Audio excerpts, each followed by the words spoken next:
나눔 가족 여러분 반갑습니다. 오늘 말씀부터 이어지는 37장까지의 말씀은 엘리후의 발언으로서 그중 첫 번째 내용이 오늘 본문입니다.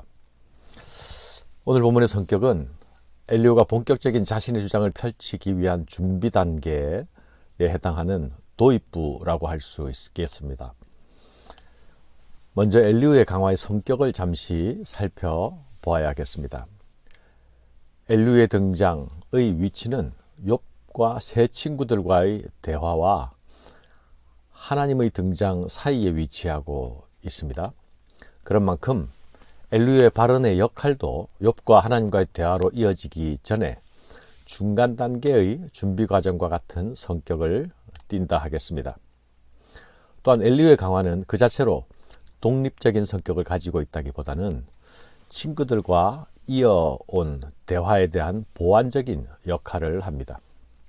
친구들은 전통적 지혜인 인과응보 신학을 강조하고 욥은 자신의 고난을 통해서 그것으로 설명되지 않는 경험의 중요성을 강조했습니다.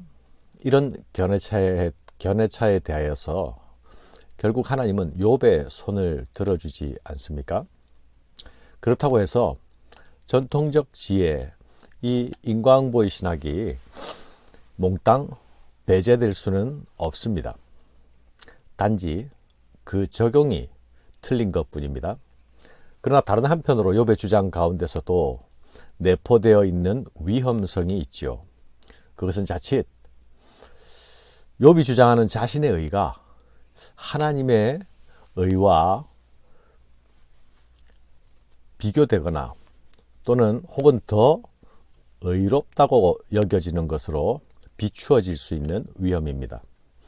이런 상황에서 엘리후의 역할은 친구들의 입장에 대한 비판적 확장을 시도한다고는 할까요?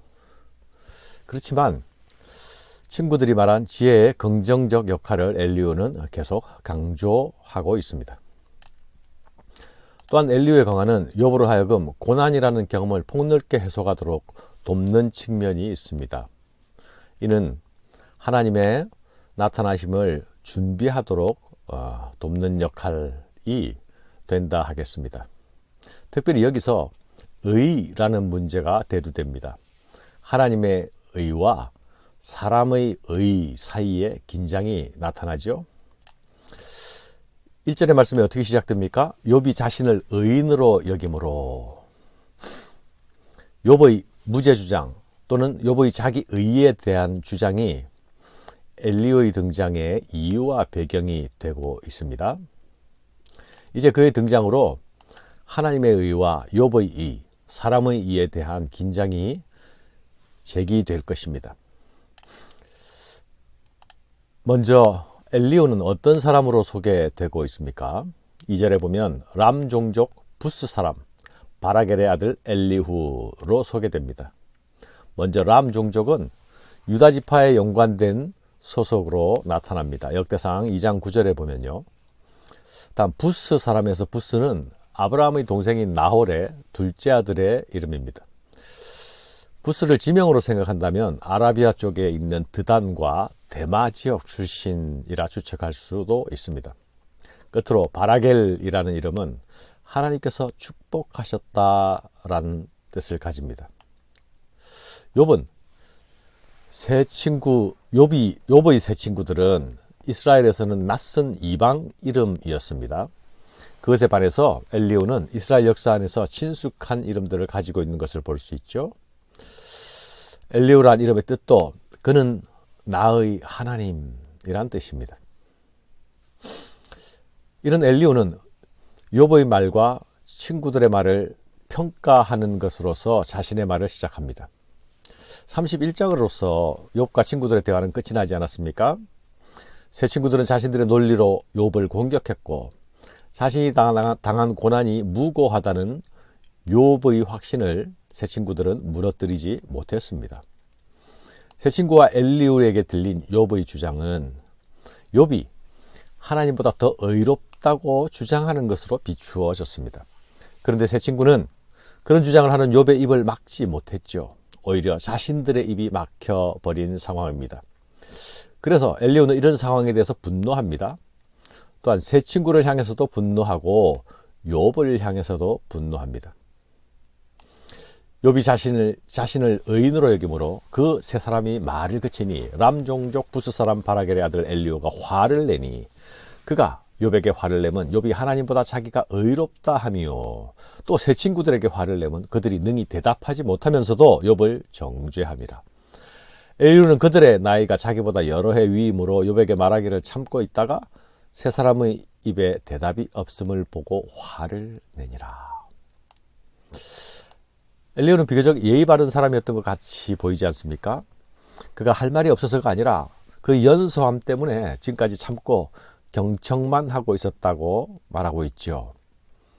그러나 다른 한편으로 그는 당돌한 측면도 있어 보입니다. 7절 이하에 보면요. 내가 말하기를 나이가 많은 자가 말할 것이요 연륜이 많은 자가 지혜를 가르칠 것이라 하였노라. 그러나 사람의 속에는 영이 있고 전능자의 숨결이 사람에게 깨달음을 주시나니 어른이라고 지혜롭거나 노인이라고 정의를 깨닫는 것이 아니니라. 그러므로 내가 말하노니 내 말을 들으라. 나도 내 의견을 말하리라. 사실 엘리후는 진작부터 이들의 대화에 개입하고 싶었습니다. 하지만 자신의 나이가 어리다는 것 때문에 참고 있었다고 말합니다. 지혜는 경험으로부터 나오는 것이니 지혜를 존중하는 태도는 곧 연장자를 존중하는 태도로 나타나야 하니 자신은 입 다물고 있었다는 거예요. 그런데 자신이 가만히 들어보니까 어른이라고 해서 모두 지혜로운 것이 아니구나 라는 것을 알았다면서 이제 자신이 말하겠다고 자신의 발언을 시작하려 합니다. 게다가 전능자의 숨결이 자신을 깨닫게 하신다면서 은근히 자신에게 하나님의 영이 임한 듯한 뉘앙스를 풍기며 말하고 있지 않습니까? 자신이 말하는 내용이 소위 경험에 의한 지혜가 아니라 하나님으로부터 온 지혜가 자신에게 주어졌다는 듯이 말하고 있습니다. 그러므로 내가 말하노니 내 말을 들으라. 나도 내 의견을 말하리라. 이렇게 말하는 엘리후의 모습은 마치 자신이 선지자인 것처럼 말하는 것으로 보이지 않습니까? 15절 이하에 나타나는 그의 말을 계속 들어봅시다. 그들이 놀라서 다시 대답하지 못하니 할 말이 없음이었더라. 당신들이 말없이 가만히 서서 다시 대답하지 아니한 적 내가 어찌 더 기다리랴. 나는 내 본분대로 대답하고 나도 내 의견을 보이리라. 내 속에는 말이 가득하니 내 영이 나를 압박함이니라. 보라, 내 배는 봉한 포도주통 같고 터지게 된 새 가죽부대 같구나. 내가 말을 하여야 시원할 것이라. 내 입을 열어 대답하리라. 나는 결코 사람의 낯을 보지 아니하며 사람에게 영광을 돌리지 아니하리니 이는 아첨할 줄을 알지 못함이라. 만일 그리하면 나를 지으시니까 속히 나를 데려가시리로다. 사랑하는 여러분, 엘리후는 한마디로 수수께끼 같은 인물입니다. 그의 등장도 그렇지만 그의 발언도 그렇습니다. 그의 태도는 예의 바른 듯하면서 당돌하죠. 스스로 자제하는 듯 하면서도 자기 속에 있는 것을 절제 없이 지금 분출해내고 있습니다. 그는 자부심이 강한 젊은이의 모습을 보이다가 또 가장 연륜 있는 노인처럼 지금 말하기도 합니다. 그는 할 말도 많고 말할 능력도 있고 또 말할 준비도 되어 있습니다. 그러나 그의 등장이 분노로 시작되었다는 것은 좋은 결말을 기대하기가 어렵지 않습니까? 지금 그가 꺾으려고 하는 상대는 다름이 아니라 고난 가운데서 죽어가고 있는 한 사람입니다. 그럼에도 그는 좌정을 호령하면서 등장하지요. 그의 등장 이유는 그런 욥을, 고난 중에서 죽어가고 있는 욥을 꺾기 위함입니다. 내 속에는 말이 가득하니 내 영이 나를 압박함이니라. 나는 결코 사람의 낯을 보지 아니하며 사람에게 영광을 돌리지 아니하리니. 엘리후는 이 직진형 성품을 가지고 욥을 꺾어 누르려 할 것입니다. 하나님의 의를 내세워서 욥의 의를 굴복시키려 할 것입니다. 그러나 이렇게 자기 확신에 찬 목소리도 결국 욥에게는 도움이 되지 못할 것입니다. 그에게는 동정이나 위로, 연민이나 사랑의 숨결이 전혀 느껴지지 않기 때문입니다. 그렇다면 그의 목소리는 또 하나의 바른 소리가 될 뿐일 것입니다. 그러나 여러분, 엘리후의 이 욥을 향한 새로운 도전은 욥에게 또 다른 시각에서 또 새로운 관점에서 자신을 돌아볼 수 있는 기회를 제공할 것입니다. 계속되는 도전과 응전 속에서 자신이 당한 고난을 두고 씨름하는 욥의 씨름이 더 깊어지고 있습니다.